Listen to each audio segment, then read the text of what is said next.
Bonjour, je suis à Contre-jour. Dans ce chapitre de ma rétrospective sur l'histoire du gaming, j'aimerais revenir sur des consoles qui ont essayé d'être la PlayStation avant l'heure, mais qui sont sorties trop tôt, trop chères, et donc qui se destinaient à une audience de riches. Donc c'est des consoles que j'ai pas, donc je vais passer par l'émulation. Sauf pour une d'entre elles, la Neo Geo, ici présente, que j'ai acheté il y a 4 ans, et je suis bien content de l'avoir fait.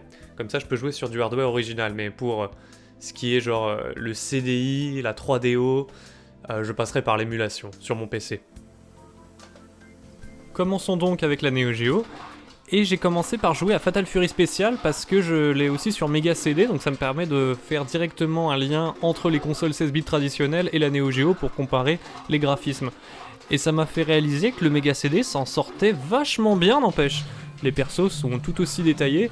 Le seul truc qui change, c'est qu'il y a légèrement plus de frames d'animation sur Neo Geo et surtout les décors sont bien plus vivants. Au lieu d'avoir 2 frames sur des fonds, tu vas en avoir bien plus et ça rajoute de la profondeur. Et globalement sur les jeux de début de vie de la Neo Geo, c'est ce que j'ai constaté, c'est que l'écart avec la Super Nintendo et la Mega Drive est notable mais clairement pas flagrant. Comme je vous l'ai dit, ça se joue dans les arrière-plans ou dans quelques effets de zoom. Mais ça c'est pour les jeux du début de vie de la Neo Geo, parce qu'un peu comme la Game Boy, elle a vécu pendant toutes les années 90, et donc les jeux Neo Geo qui s'approchent des années 2000 ne sont absolument pas comparables, parce que on rajoutait de plus en plus de mémoire dans les cartouches, et ça permettait de mettre de plus en plus de sprites, de plus en plus d'animations, et on se retrouvait avec de la 2D mais vraiment somptueuse, qui passait nickel même sur une PS2. D'ailleurs sur PS2 on a eu pas mal de portages SNK de jeux Neo Geo, justement parce que ça manquait cruellement sur PS2 à l'époque où tous les jeux sortaient en 3D.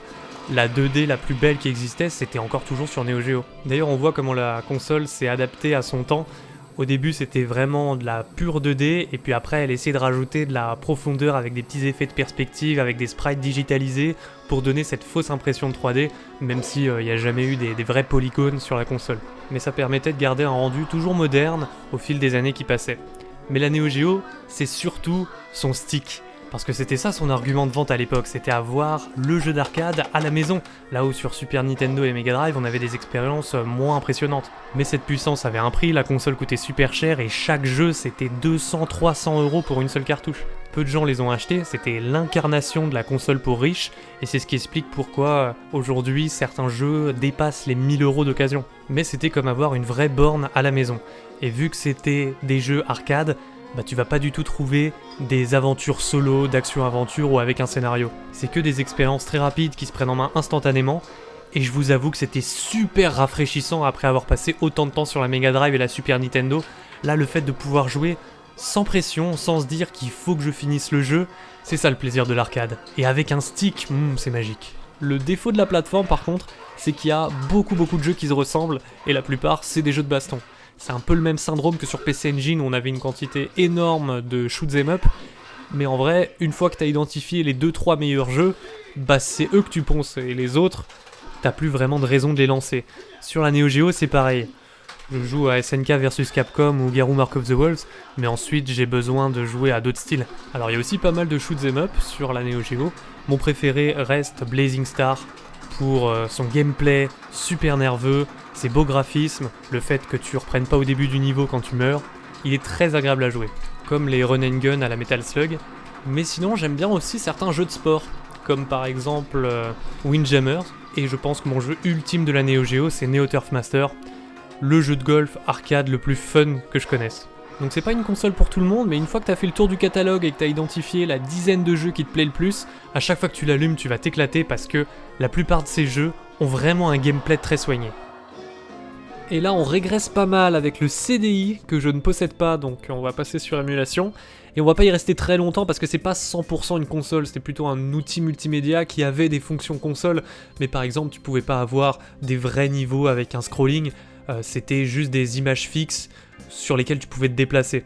Graphiquement, dites-vous que c'est de la Super Nintendo, mais avec des décors pré-rendus derrière. Et des cinématiques vidéo en full screen, et ça c'était assez unique pour le début des années 90, parce qu'elles étaient de bien meilleure qualité que ce qu'on pouvait trouver sur les extensions CD comme le Mega CD. Il y avait très peu de jeux, la plupart on aurait dit des jeux flash auxquels on jouerait jamais sur navigateur aujourd'hui, Donc finalement, ce qui ressemble le plus ludiquement à un jeu vidéo, bah c'est les Zelda CDI. Alors derrière leur réputation de merde, ça reste les expériences les plus intéressantes de la machine.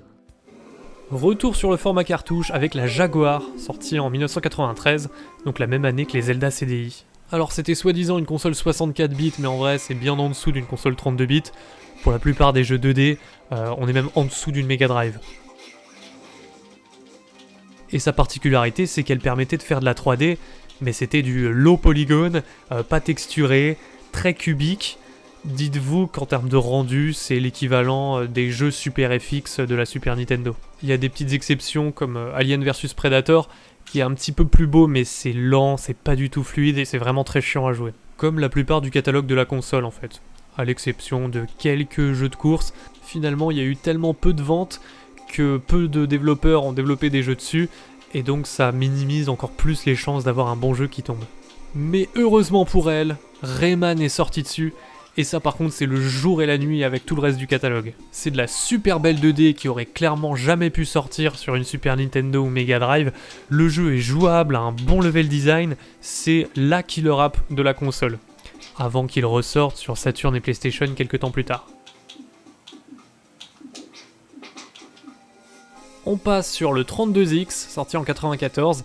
C'était juste une extension pour la Mega Drive, au même titre que le Mega CD, mais techniquement c'était plus réussi que la Jaguar. Au début, ils sont durs à trouver, les jeux 2D qui auraient pas pu sortir sur une Mega Drive de base, mais on en trouve quand même, genre Colibri par exemple, qui a des beaux décors, alors pas aussi fins et détaillés que ce qu'on pourrait trouver sur Jaguar avec Rayman, parce qu'il y a toujours ce ton pixelisé très Mega Drive. Il y a Tempo par contre qui se démarque avec ses belles animations, ses beaux graphismes colorés. Là tu te dis ouais, sans le 32X ça aurait pas pu tourner sur une Mega Drive. Par contre à jouer, c'est pas très fun je trouve, c'est assez lent.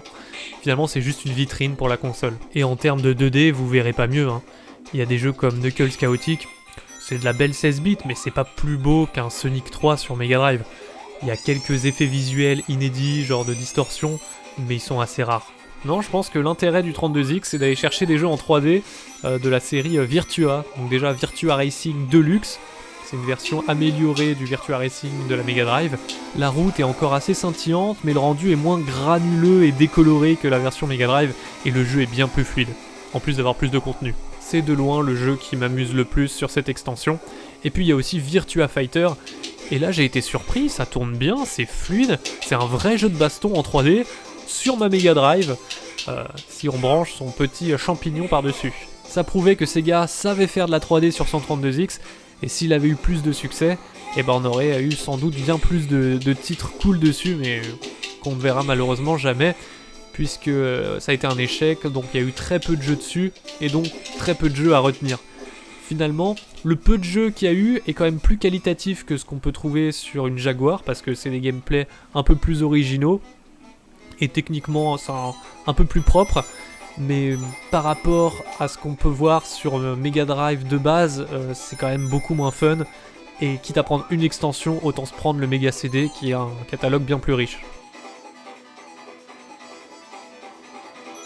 Et enfin on termine avec la 3DO, sortie en 94 aussi, même 93 aux US.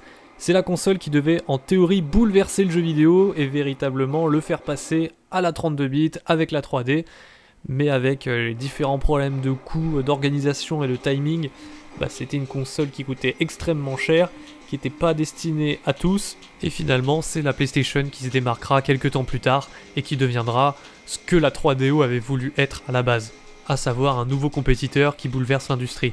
La 3DO c'est une sous 32 bits, mais à y regarder de plus près, elle n'est pas aussi inintéressante qu'une Jaguar ou un 32X. Il y a eu pas mal de jeux dessus finalement. C'est le retour du format CD, et donc le retour des intros animés, des jeux FMV, un peu à la Mega CD, mais en moins pixelisé quand même. Des trucs comme Night Trap ou Dragon Slayer, c'est plus propre. Il y a des cinématiques, soit en images de synthèse, soit filmées avec des vrais acteurs. Et souvent c'est au démarrage du jeu, un petit peu comme ce qu'on retrouve sur Saturn et PlayStation justement. Il y a déjà une vraie vibe Saturn PlayStation qu'on retrouvait pas du tout sur une Jaguar ou un CDI par exemple. Et globalement ce que j'ai aimé avec la 3DO, c'est qu'elle est pas si différente des consoles 32 bits qui l'ont succédé. On trouve des choses qui seront plus tard bien mieux faites, mais qui étaient déjà là, en version low cost. Du survival horror avec des décors pré-rendus à la Resident Evil, et bah il y avait Alone in the Dark. Des jeux de sport en 3D, il y avait déjà FIFA. Des jeux de course avec une ambiance punk rock, bah il y avait Road Rash et The Need for Speed. Tout était déjà là, mais avec beaucoup de clipping et 3 fois moins fluide que sur PlayStation. C'était quand même cool de voir de plus en plus la 3D se démocratiser dans le jeu vidéo. Mais les consoles n'étaient pas encore assez puissantes pour faire du full polygone partout, donc il y avait encore recours à beaucoup d'images 2D, d'images digitalisées par-dessus la 3D, ou en arrière-plan. Et malgré tout, on a continué d'avoir des jeux full 2D, bien que c'était moins la mode, mais par exemple, on a eu des portages Neo Geo sur la 3DO, mais c'était un peu moins propre visuellement. Il y avait aussi Super Street Fighter 2 Turbo, mais ça graphiquement, ça égale pas du tout un jeu de baston Neo Geo, c'est à peine au-dessus des 16 bits. La mascotte de la console c'était Gex et son jeu de plateforme qui était plutôt détaillé, assez beau, enfin c'est de la belle 2D 32 bits, mais quand même moins classe que Rayman sur Jaguar. Et même à jouer c'était pas fou. En fait ce qui est drôle c'est que la plupart des jeux les plus réputés de la 3DO seraient juste des jeux considérés comme très moyens sur une PlayStation. Mais pour l'époque, c'était une machine marquante. Si vous êtes en recherche de 3D qui se déforme quand tu avances, d'intégration de sprites 2D digitalisés par-dessus des polygones peu texturés, le tout en moins de 15 images par seconde, c'est la console qu'il te faut. Au final, dans cette sélection de consoles, c'est la Neo Geo qui a le mieux vieilli, parce qu'elle restait cantonnée à la 2D et elle savait ce qu'elle faisait, là où les autres machines se prenaient le pied dans le tapis avec la 3D.